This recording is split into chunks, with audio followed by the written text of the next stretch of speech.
Assalamualaikum warahmatullahi wabarakatuh. Berjumpa kembali dengan saya, Siti Nurmas Ruhani dari SMP Negeri 13 Kota Serang. Pada kesempatan ini, saya bermaksud untuk berbagi praktik baik tentang diskusi bersama warga sekolah berkaitan dengan visi misi sekolah, visi misi saya sebagai calon guru penggerak, dengan prakarsa perubahan menciptakan pembelajaran menyenangkan melalui kesepakatan belajar. Nah, bagi Bapak Ibu, teman-teman yang berkenan untuk memberi masukan, silahkan tulis di kolom komentar. Sebelumnya, saya ucapkan terima kasih dan selamat menyaksikan.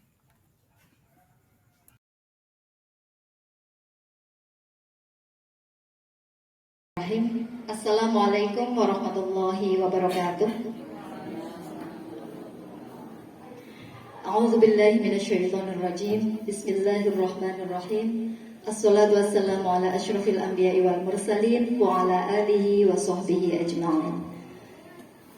Pertama-tama, Bapak Ibu, marilah kita bersama-sama memanjatkan puji syukur kehadirat Allah Subhanahu wa taala yang telah memberikan nikmat kepada kita semua, nikmat iman, nikmat Islam, nikmat sehat, sehingga sampai siang hari ini kita bisa melaksanakan Nabi Agung Muhammad Sallallahu Alaihi Wasallam yang telah memberikan teladan kepada kita semua. Mudah-mudahan kita bisa meneladaninya dan mudah-mudadan kita kelak mendapat syafaat di hari kiamat. Amin ya Allah ya Rabbal Alamin.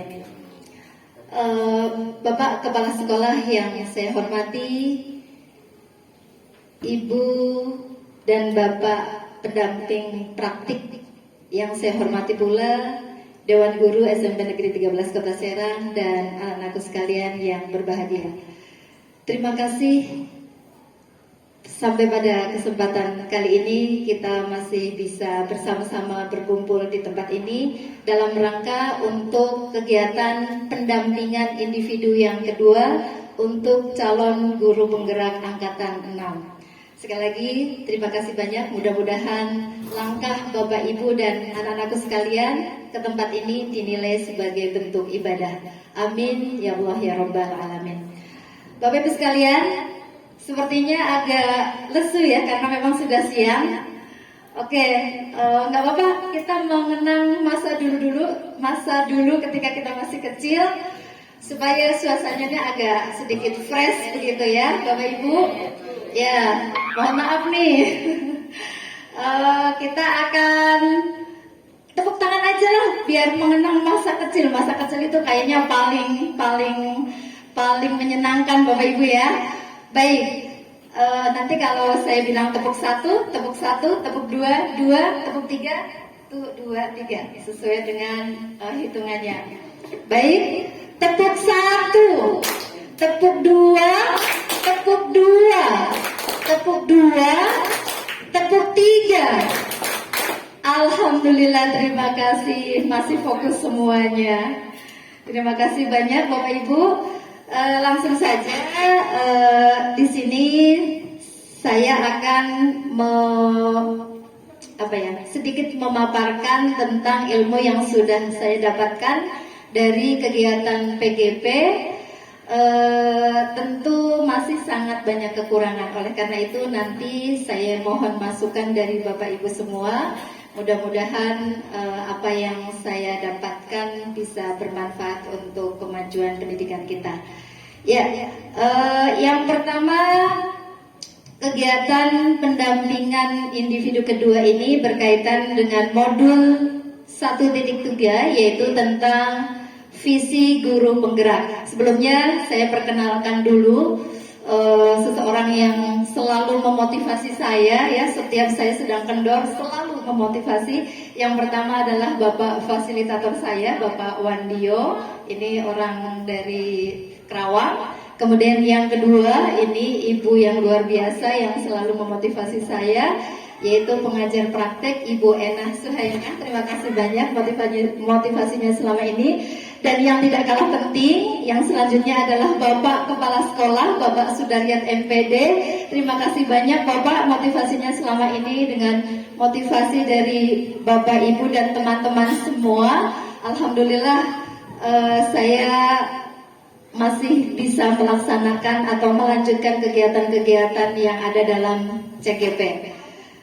Sekali lagi mudah-mudahan kebaikan-kebaikan yang sudah Bapak Ibu sampaikan untuk saya mudah-mudahan dibalas oleh Allah Subhanahu wa taala. Kemudian yang selanjutnya mengenai tujuan dari kegiatan ini ada 3. Yang pertama adalah menilai kesesuaian visi sekolah dengan tujuan pendidikan yang berpusat pada murid. Yang kedua, menilai kesesuaian visi sekolah dengan impian cita-cita murid dengan tepat. Dan yang ketiga, menentukan program apa saja yang dapat mendorong pertumbuhan murid dari segala sisinya dengan tepat. Ini tujuan yang ingin kita capai dari kegiatan ini.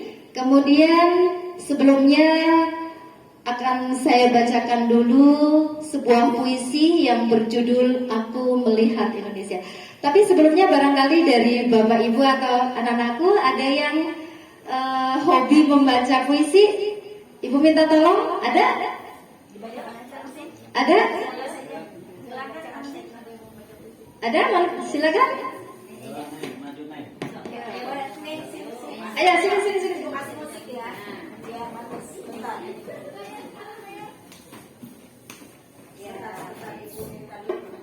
Biar suaranya terdengar sampai ke pojok. Tetap selesai.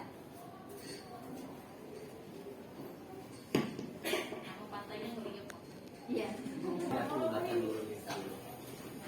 Aku melihat Indonesia. Jikalau aku berdiri di pantai ngeliat, aku mendengar lautan Hindia bergelora membanting di pantai ngeliat itu. Aku mendengar lagu sajak Indonesia. Jikalau aku melihat sawah-sawah yang menguning hijau, aku tidak melihat lagi batang-batang padi yang menguning menghijau. Aku melihat Indonesia jikalau aku melihat gunung-gunung, Gunung Merapi, Gunung Semeru, Gunung Merabu, Gunung Tungkuban Perahu, Gunung Kelebet, dan gunung-gunung yang. Jikalau aku mendengarkan lagu-lagu yang merdu dan Batak, bukan lagi aku Batak yang kudengarkan. Aku mendengarkan Indonesia jikalau aku mendengarkan pangkuran Palaran, bukan lagi pangkur Palaran. Yang kudengarkan, aku mendengar Indonesia jikalau aku mendengarkan lagu Olesio dari Maluku. Bukan lagi aku mendengarkan lagu Olesio, aku mendengar Indonesia jikalau aku mendengarkan burung perkutut menyanyi di pohon ditiup angin yang sepoi-sepoi. Bukan lagi aku mendengarkan burung perkutut. Aku mendengarkan Indonesia jikalau aku menghirup udara ini, aku tidak lagi menghirup udara. Aku menghirup Indonesia jikalau aku melihat wajah anak-anak desa dengan mata yang bersinar-sinar. Pak Merdeka, Pak Merdeka, Pak Merdeka. Aku bukan lagi melihat mata manusia. Aku melihat Indonesia. Luar biasa. Terima kasih banyak, luar biasa. Ya, demikian tadi puisi karya Insinyur Soekarno ya, yang berjudul tentang Aku Melihat Indonesia. Ya, jadi banyak sekali di situ ungkapan aku melihat Indonesia. Jikalau aku berdiri di pantai ngeliep, aku mendengar lautan Hindia bergelora membanting di pantai ngeliep itu. Aku mendengar lagu sajak Indonesia. Jikalau aku melihat sawah-sawah yang menguning menghijau, aku tidak melihat lagi batang-batang pagi yang menguning menghijau. Aku melihat Indonesia. Diulang-ulang, aku melihat Indonesia. Sepertinya itu ada kekuatan tersendiri ya dari kalimat aku melihat Indonesia. Coba dari puisi yang baru saja dibacakan oleh anak kita dengan luar biasa, coba Bapak Ibu atau anak-anak sekalian, menurut kalian pesan apa yang terkandung di dalam puisi tersebut? Coba kira-kira pesan apa? Indonesia ingin merdeka Pak ya, terbaca sekali Pak ya. Ya, luar biasa. Jadi salah satunya memang berisi dorongan kepada Bapak Presiden waktu itu supaya mengusahakan Indonesia segera merdeka. Yang lain, ya. Kalau saya melihat puisi dari awal sampai akhir, itu Soekarno melihat bahwa kita tidak ada perbedaan, semuanya satu, yaitu Indonesia. Seperti tadi sawah tadi ya, sawah tadi tidak akan kelihatan lagi batangnya, jadi semuanya sama, jadi persamaan ya, persamaan. Kemudian banyak gunung-gunung ke atas lagi, Ke atas, maksudnya gunung-gunung semuanya banyak tapi hanya Indonesia. Lagu-lagu dari Batak tidak ada lagi Batak, semuanya hanya Indonesia. Kemudian mendengarkan lagi pangkur, kemudian apa itu tadi ya, nah itu semuanya satu, Indonesia, dan satu tujuan utama seperti Bapak tadi, yaitu Indonesia. ya, betul sekali ya. Jadi dari puisi tadi memang betul-betul membawa kekuatan ya, kekuatan semangat untuk menggerakkan Bapak Presiden mewujudkan kemerdekaan Indonesia. Itu di satu sisi. Di sisi lain, Bapak Presiden Indonesia pada waktu itu ingin menegaskan kepada bangsanya bahwa tidak ada perbedaan di dalam Indonesia. Artinya meskipun berbeda-beda tetapi tetap satu Indonesia. Luar biasa. Tepuk tangan untuk kita semua. Terima kasih banyak.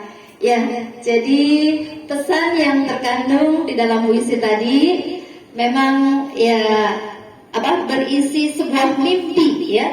Mimpi ingin mencapai kemerdekaan. Hal itu tergambar dari untaian kalimat yang ada. Seorang presiden yang bertekad untuk mewujudkan harapan bangsa yang ingin merdeka dituangkan dalam sebuah puisi yang menggetarkan, menggerakkan, dan memotivasi pencapaian sebuah impian. Yang ingin disampaikan di sini salah satunya adalah mengenai sebuah visi atau ya kita mungkin istilah gampangnya impian begitu ya. Visi atau impian. Apa sih visi itu? Ya, di sini dijelaskan bahwa visi adalah representasi kognitif mengenai gambaran masa depan. Jadi impian yang ingin dicapai dalam masa yang akan datang. Karena ini berupa impian tentu memang belum terjadi, tapi sudah diharapkan dari sekarang. Kemudian menurut Einstein, tanda kecerdasan yang sebenarnya bukanlah pengetahuan, akan tetapi imajinasi. Imajinasi lebih penting daripada pengetahuan, karena pengetahuan sifatnya terbatas, sedangkan imajinasi mencakup seluruh dunia dan menstimulasi kemajuan dan melahirkan evolusi. Ya, jadi kita dituntut untuk bisa berimajinasi, membayangkan apa kira-kira yang bisa kita capai di masa depan. Terus terang, ketika saya membahas ini, saya langsung terbayang Bapak Kepala Sekolah saya. Luar biasa, dulu sekolah ini seperti itu gitu ya, artinya mungkin dipandang sebelah mata, akan tetapi sekarang kemajuannya sudah luar biasa. Berarti Bapak Kepala Sekolah kita memiliki imajinasi yang luar biasa ya, sehingga bisa merubah suatu kondisi yang dulunya mungkin masih tadi dipandang sebelah mata, sekarang alhamdulillah semua sudah melihat SMP Negeri 13 oke. Tepuk tangan untuk kepala sekolah kita, mudah-mudahan ya luar biasa, mudah-mudahan kita semua bisa mengikuti jejaknya ya. Amin ya rabbal alamin. Ya, jadi perlu belajar banyak. Nanti mudah-mudahan Bapak berkenan untuk mengajari saya. Ya, yang selanjutnya mengenai kekuatan visi. Apa sih yang terkandung di dalam sebuah visi? Ketika kita akan menyusun sebuah visi, apa yang harus ada di dalamnya? Kekuatan-kekuatan apa yang harus ada di dalam visi itu? Nah, di sini jika kita ingin melangkah jauh, maka visi harus bersifat menyemangati, menguatkan, menggerakkan hati dan kolaborasi sehingga mampu membuat kita terus melangkah maju. Jadi visi adalah sebuah impian yang disertai dengan dorongan dan semangat serta usaha yang kuat untuk mewujudkan apa yang dicita-citakan. Ini mengenai kekuatan visi.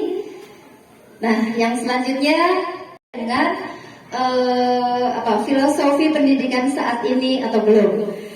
Visi sekolah kita adalah unggul dalam prestasi, berakhlak religi, dan berwawasan lingkungan. Ini ada pertanyaan pemantik. Yang pertama, apakah visi sekolah saat ini sudah menggambarkan dengan jelas impian yang ingin kita capai untuk murid kita? Kemudian yang kedua, apakah visi tersebut sudah menunjukkan hal yang diharapkan menjadi pembeda antara murid di sekolah kita dengan murid di sekolah lain?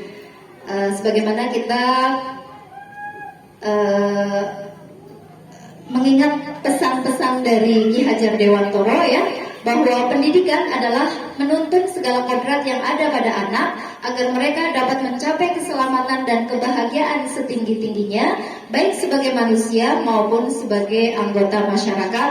Sehingga dalam menyusun visi pembelajaran, kita harus fokus kepada murid agar murid berkembang sesuai dengan kodrat alam dan kodrat zaman. Pendidikan pesan yang kedua, pendidikan harus menghamba kepada anak. Karenanya seluruh kebijakan dan keputusan harus berpihak kepada murid. Dan filosofi yang ketiga, ini bukan filosofi dari Ki Hajar Dewantoro, tapi ini yang sudah ditetapkan oleh pemerintah saat ini sebagai tujuan dari pendidikan nasional kita, yaitu tercapainya profil pelajar Pancasila. Oleh karena itu sekarang kita akan mencoba untuk mendiskusikan atau mengkritisi apakah visi dari sekolah kita sudah memenuhi pesan-pesan yang disampaikan oleh Ki Hajar Dewantoro, termasuk apa yang menjadi ketetapan dari pemerintah kita saat ini. Ya, coba menurut Bapak Ibu, apakah visi unggul dalam prestasi, berakhlak religi dan berwawasan lingkungan, apakah menurut Bapak Ibu kira-kira sudah sesuai dengan profil pelajar Pancasila dan sudah sesuai dengan filosofi Ki Hajar Dewantoro? Filosofinya diantaranya ada dua, bahwa pendidikan adalah menuntun dan pendidikan harus berpihak kepada murid. Gimana Bapak Ibu?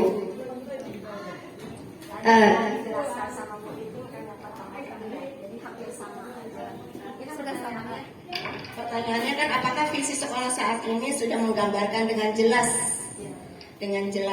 ya, terutama menyangkut dengan profil pelajar Pancasila. Tadi kan jawabannya sudah dijelaskan sama Bu Iting di awal, gitu. Berarti sama ya? Sama ya. Sama, betul. Ya, alhamdulillah, visi yang ada di sekolah kita sudah sesuai dengan filosofi Ki Hajar Dewantoro dan sesuai dengan tujuan pendidikan nasional. Alasannya mungkin yang pertama, apakah visi sudah memuat impian yang jelas? Jawabannya pasti sudah, karena memang impian yang ingin dicapai yang pertama, unggul dalam prestasi, kemudian berakhlak religi dan berwawasan lingkungan. Kemudian apa elemen-elemen dalam profil pelajar Pancasila yang terkandung dalam visi kita? Coba, elemen-elemen dalam profil pelajar Pancasila yang sudah terkandung dalam visi kita. Tentu, ada yang ingin berpendapat? Mandiri, kreatif, prestasi, iya, religi juga ya Bapak Ibu. Religi itu mungkin sesuai dengan elemen yang pertama, yaitu beriman takwa kepada Tuhan Yang Maha Esa dan berakhlak mulia. Kemudian berwawasan lingkungan.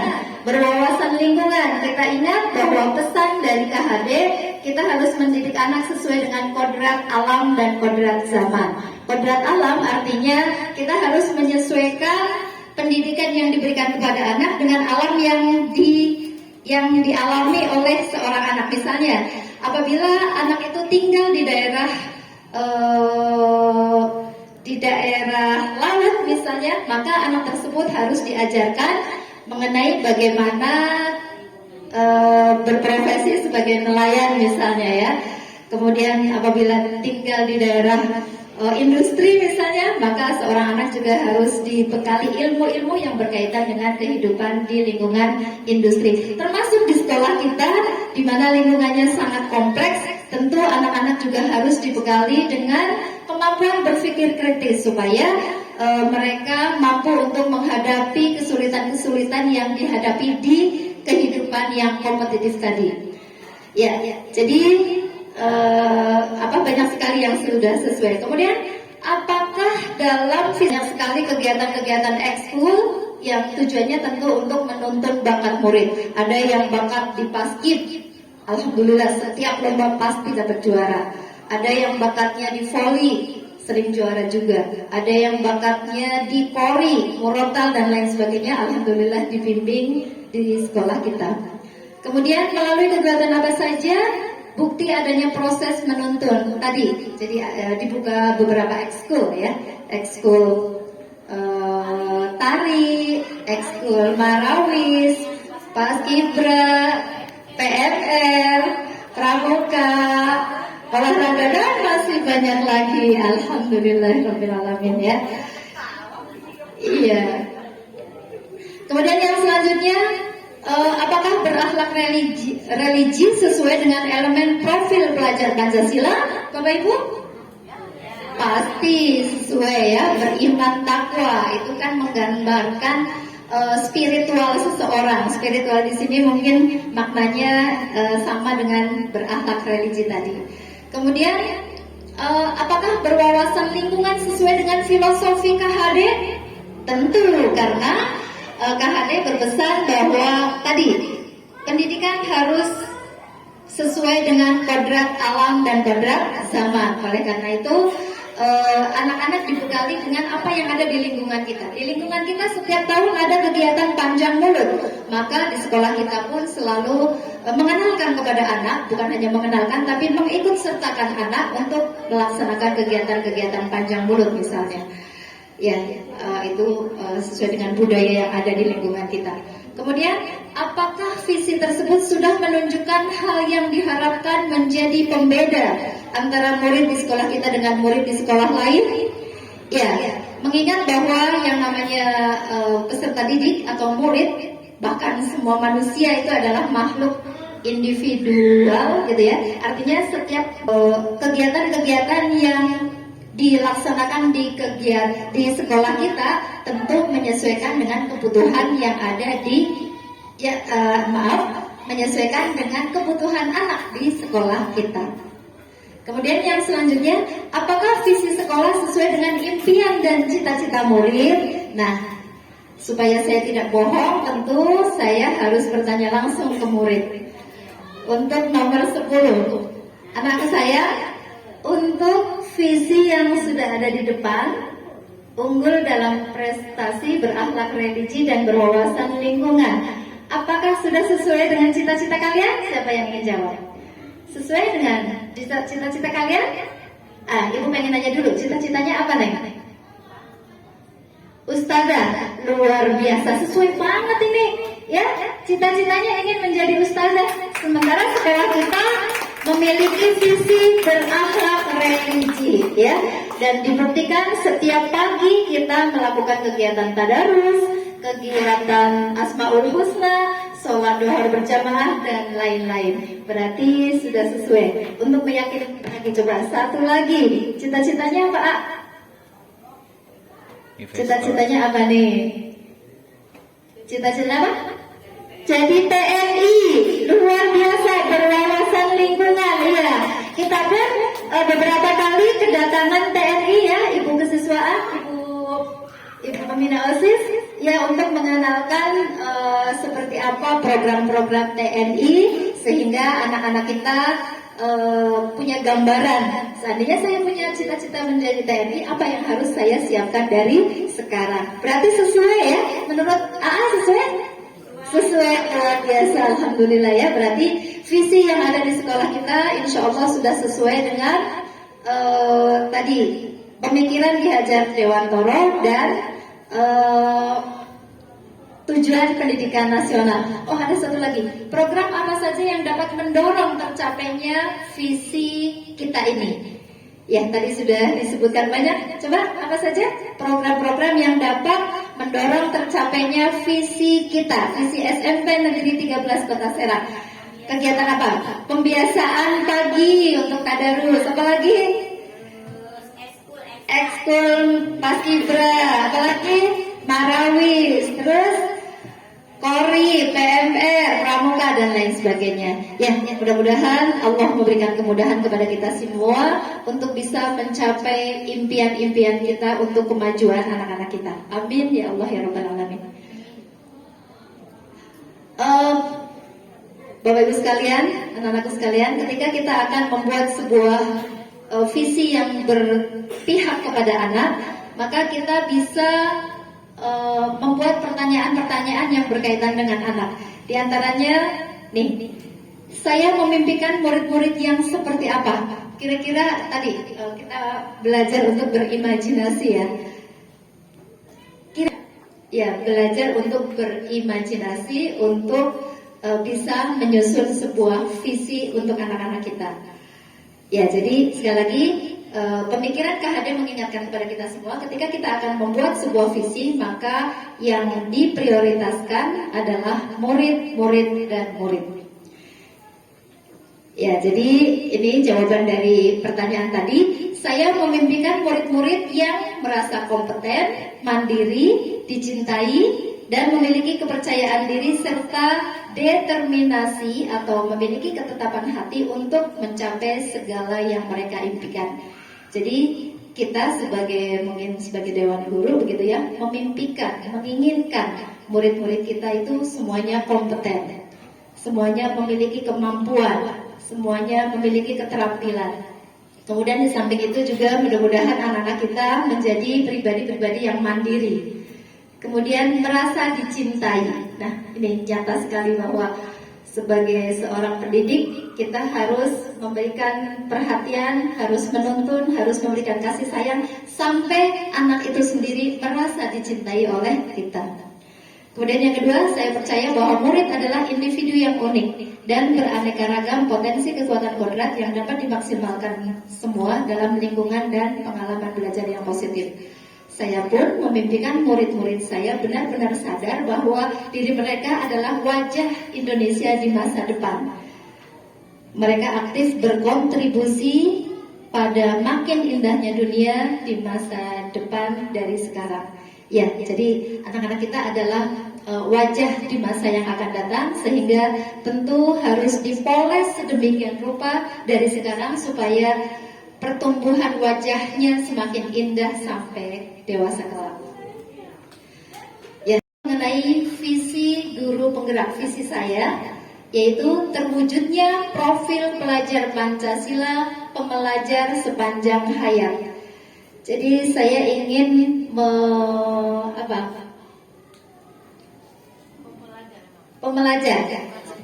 Kalau pembelajar itu guru mengajarkan. Kalau pembelajar berarti kita sebagai murid gitu. Ya. Menginginkan murid-murid saya kelak menjadi murid-murid sesuai dengan yang ada dalam tujuan pendidikan nasional, yaitu profil pelajar Pancasila. Di samping itu juga memiliki semangat untuk belajar sepanjang hayat. Karena seseorang yang memiliki keinginan untuk belajar sepanjang hayat, maka insya Allah dia tidak akan mengalami kesulitan dalam hidupnya. Hidup memang sulit, tapi dengan ilmu menjadi mudah. Kita akan bisa mendapatkan ilmu kalau kita menjadi pembelajar sepanjang hayat. Ya, ini mengenai profil pelajar Pancasila. Yang pertama, beriman, bertakwa kepada Tuhan Yang Maha Esa dan berakhlak mulia. Kemudian mandiri, bernalar kritis, kreatif, bergotong royong, dan berkebinekaan global. Ditambah dengan satu lagi yaitu pembelajar sepanjang hayat. Lalu dengan cara apa saya bisa mencapai visi tersebut? Banyak sekali langkah-langkah yang harus dilalui untuk bisa mencapai visi tersebut. Salah satunya prakarsa perubahan yang saya angkat adalah pembelajaran yang berpihak kepada murid. Dicapai dengan tahapan-tahapan bagja, yaitu pertama membuat pertanyaan utama, yang kedua ambil pelajaran, yang ketiga gali mimpi, yang keempat atur eksekusi, dan yang yang ketiga gali mimpi, yang keempat jabarkan rencana, atur eksekusi. Tahapan bagja ini merupakan tahapan-tahapan yang berangkat dari mengapresiasi potensi yang ada. Mengingat di sekolah kita potensinya luar biasa, baik dari potensi peserta didik, potensi dewan pendidik atau PTK, pendidik dan tenaga kependidikan, termasuk lingkungan juga. Maka semua itu menjadi semangat untuk mencapai visi-visi yang sudah ditetapkan. Kemudian langkah-langkahnya tadi yang pertama adalah membuat pertanyaan utama. Pertanyaan yang saya susun di sini yaitu bagaimana menciptakan pembelajaran PAI berpihak kepada murid. Kebetulan karena saya memang mengajar PAI, ini dimulai dari kelas yang saya ajar. Jadi bentuk pertanyaannya bagaimana menciptakan pembelajaran PAI yang berpihak kepada murid, dan bagaimana juga agar murid mau atau senang mengikuti pembelajaran PAI. Bagaimana juga menyikapi siswa yang terlihat malas dalam mengikuti pembelajaran PAI. Strategi atau langkah penyelidikan yang saya lakukan, yang pertama adalah dengan membuat kesepakatan belajar dengan murid di awal pembelajaran. Alhamdulillah ini sudah mulai saya coba, dan saya merasakan sisi-sisi positifnya. Ketika saya membuat sebuah kesepakatan belajar dengan siswa, kesepakatannya waktu itu adalah kesepakatan pembelajaran yang menyenangkan. Coba Ibu ingin pembelajaran PAI ini menjadi pembelajaran yang membuat kalian senang. Kira-kira menurut kalian harus gimana? Akhirnya mereka menyampaikan usulan-usulannya, dan yang luar biasa mereka akhirnya menyampaikan unek-unek yang selama ini mungkin mereka bisa dibilang nggak bakalan berani untuk mengungkapkan gitu. Tapi dengan adanya kesepakatan belajar menyenangkan di sini, akhirnya mereka berani untuk mengungkapkan kesulitan-kesulitan yang mereka alami selama ini. Bahkan mungkin kesulitan-kesulitan yang sifatnya agak rahasia gitu. Akhirnya mereka mau mengungkapkan. Bukan apa-apa, tujuannya adalah semata-mata karena saya pengen tahu sebenarnya yang bikin mereka senang itu seperti apa begitu. Kemudian yang kedua, memilih metode pakem pembelajaran aktif, kreatif, dan menyenangkan seperti snowball throwing. Ya, tidak bisa dipungkiri anak-anak usia SMP itu masih suka main bola, sehingga dalam pembelajaran saya mencoba untuk membuat permainan-permainan tapi sambil dalam belajar, yaitu snowball throwing tadi. Dan itu memang terlihat anak lebih senang gitu. Kemudian yang ketiga adalah menyelipkan ice breaking atau permainan menarik dalam pembelajaran. Ya misalnya dengan tepuk atau gerakan-gerakan, atau bahkan kadang ada yang usul, Bu, selawatan dong. Ada juga yang seperti itu. Kemudian yang selanjutnya melakukan refleksi bersama murid di akhir kegiatan. Ya tentu ini juga sangat penting untuk kita sebagai pendidik supaya kita tahu bahwa apa yang kita lakukan pastinya masih banyak kekurangan, sehingga dengan melakukan refleksi kita menjadi tahu kekurangan-kekurangan tersebut dan untuk memperbaiki di kedepannya. Kemudian yang langkah kedua yaitu ambil pelajaran. Ambil pelajaran di sini berkaitan dengan potensi apa yang sudah dimiliki oleh sekolah kita, baik dari murid, guru maupun lingkungan. Nah, strategi yang saya lakukan untuk kekuatan murid, saya menganalisa bahwa murid-murid kita itu senang bekerja sama dengan teman.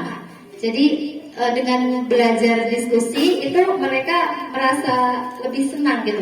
Mungkin kurang sulitnya, tapi kalau dilakukan sendiri terus terasa berat gitu. Kemudian murid juga senang belajar jika tidak banyak tugas. Nah ini yang terungkap dari anak-anak ketika mereka mengungkapkan isi hatinya. Mereka menyatakan bahwa jangan banyak PR Bu. Nah kemauan mereka untuk tidak banyak PR ini adalah sebuah potensi bahwa mereka mau diajak untuk belajar serius. Oke, kalau kalian tidak mau ada PR, berarti kita belajarnya harus serius supaya materinya tuntas pada saat di sekolah. Janji tidak ada PR. Kemudian kekuatan guru, iya. Jadi kita juga sekali dua kali telah melakukan kolaborasi dengan rekan sejawat, termasuk kita juga menanyakan kepada anak, ibu harus ngajar seperti apa sih supaya kalian senang. Nah, kadang anak nyebut, Bu, seperti Ibu Anu misalnya. Mohon maaf, ini saya cantumkan di sini. Ini untuk masalah pembelajaran ya. Kalau untuk masalah yang lain, Bapak Ibu semua juga pasti memiliki kelebihan gitu. Cuman tidak semua saya cantumkan di sini. Iya. Dari panggilan pun anak-anak itu sudah ada perasaan yang berbeda gitu. Ketika kita panggil namanya atau dengan manggil kakak, nak gitu. Kemudian dari kekuatan sekolah, di sekolah kita terdapat kantin untuk jajan murid, sehingga ini pun merupakan salah satu motivasi bagi murid untuk senang berada di sekolah untuk belajar. Kemudian yang ketiga adalah gali mimpi. Gali mimpi, hal baru apa yang akan dilakukan sehingga membuat pembelajaran berpihak kepada murid. Yang pertama adalah membuat kesepakatan belajar dengan murid di awal pembelajaran. Kemudian yang kedua, memilih metode pembelajaran aktif, kreatif, dan menyenangkan. Kemudian yang ketiga, menyelipkan ice breaking dan permainan yang menarik lainnya. Kemudian siswa ada yang ditunjuk untuk menyimpulkan pembelajaran.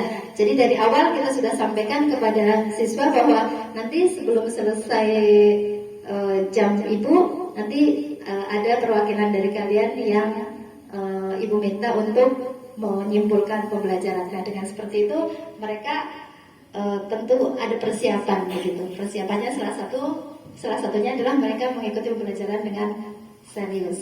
Kemudian melakukan refleksi bersama murid di akhir kegiatan. Kemudian untuk yang keempat yaitu jabarkan rencana. Bagaimana paparan rencana dan siapa saja yang terlibat di dalamnya. Nah, perencanaan yang saya lakukan yang pertama adalah berkoordinasi dengan Bapak Kepala Sekolah sebagai pemangku kebijakan, kemudian didiskusikan dengan guru terutama yang masuk dalam tim kolaborasi, kemudian disosialisasikan kepada seluruh warga sekolah. Hal positif yang timbul dari pembelajaran berpihak kepada murid adalah anak menjadi lebih bertanggung jawab, anak juga semangat, anak juga aktif, kemudian ada kolaborasi, dan yang lebih penting lagi adalah ada perasaan senang dari anak untuk mengikuti pembelajaran. Dan mudah-mudahan kalau anak sudah memiliki rasa senang mengikuti pembelajaran, meskipun mungkin materi belum dapat gitu ya, tapi kalau sudah ada rasa senang, mudah-mudahan nanti di rumah dia akan tertarik untuk membaca buku. Tadi pelajaran itu menyenangkan, coba seperti apa sih materinya, harapan kita seperti itu. Kemudian yang terakhir adalah atur eksekusi. Siapa yang mengawasi dan mengevaluasi jalannya pembelajaran yang berpihak kepada murid? Yang mengawasi dan mengevaluasi jalannya pembelajaran berpihak pada murid adalah Bapak Kepala Sekolah, kemudian pengawas, termasuk guru-guru yang masuk dalam tim kolaborasi. Kemudian indikator keberhasilan dari program ini adalah terlihat dari siswa merasa senang, merasa bahagia, antusias, disiplin. Disiplin di sini artinya sebelum saya menerapkan ini, anak itu sering izin ke kamar mandi, bolak-balik begitu. Tapi dengan adanya kesepakatan di awal, salah satunya itu selama pembelajaran tidak ada yang keluar kelas begitu. Nah, maka anak menjadi lebih disiplin, tidak keluar dari kelas dan mau mengutarakan isi hatinya. Kesimpulannya bahwa pembelajaran yang berpihak kepada murid yang dilakukan dengan membuat kesepakatan belajar dengan murid di awal pembelajaran menjadikan murid terbuka dan berani mengutarakan isi hatinya, terutama berkaitan dengan kesulitan ataupun permasalahan yang selama ini disimpan dalam hati karena tidak berani menyampaikannya kepada guru. Yang kedua, dengan memilih metode pembelajaran aktif, kreatif, dan menyenangkan seperti snowball throwing dan menyelipkan ice breaking atau permainan menarik lainnya dalam pembelajaran, membuat murid lebih aktif, terlihat senang dan semangat untuk belajar. Yang terakhir, dengan memberitahukan bahwa di akhir pembelajaran akan ada siswa yang ditunjuk untuk menyimpulkan pembelajaran, maka siswa menjadi lebih fokus dalam belajar. Sehingga secara umum, bahwa pembelajaran ini menjadi pembelajaran yang menyenangkan, murid termotivasi untuk bersemangat mengikuti pembelajaran, dan terciptalah kemerdekaan belajar yang mengantarkan murid semangat belajar sepanjang hayat. Demikian tadi yang dapat saya paparkan. Barangkali ada masukan-masukan dari Bapak Ibu sekalian. Kita berikan plus untuk Ibu Ani, luar biasa. Dari awal untuk menentukan visi dan mengaitkan visi sekolah terhadap visi CGP, luar biasa, mengupas sampai akhirnya ke kegiatan apa yang keberpihakan kepada siswa dan dikupas dari alur bagja, itu semuanya sudah mengena. Dan akhirnya dengan ditunjang dengan berbagai program kegiatan, pembiasaan, kemudian ekstrakurikuler, insya Allah tinggal kebersamaannya Bu. Yang tadi sudah Ibu utarakan, sudah Ibu paparkan, sudah Ibu rencanakan berdasarkan dari program yang ada di sekolah, yang ditunjang oleh guru-guru yang luar biasa, baik itu di ekstrakurikuler maupun pembiasaan-pembiasaan yang dilakukan di SMP 13 ini luar biasa. Saya acungkan jempol Bu, apa yang tadi Ibu paparkan, apa yang Ibu utarakan dari alur bagja, sehingga ini bisa tercover. Apa yang kita harapkan dari visi itu akan tercapai. Mungkin itu saja, saya sekali lagi jempol 2. Terima kasih. Assalamualaikum warahmatullahi wabarakatuh.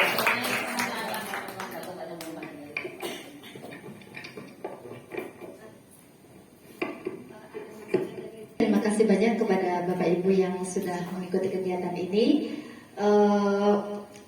Iya, seperti yang sudah saya sampaikan tadi, saya masih banyak sekali kekurangan. Jadi mohon masukan, mohon bimbingannya dari semua, terutama dari Bapak Kepala Sekolah dan teman-teman semua, termasuk PT juga. Mudah-mudahan apa yang sudah saya dapatkan dari pendidikan guru penggerak bisa saya implementasikan dalam sekolah saya khususnya, sehingga kita betul-betul bisa punya peran, punya andil dalam mencerdaskan kehidupan bangsa. Kurang lebihnya mohon maaf atas segala kekurangan dan kesalahan saya.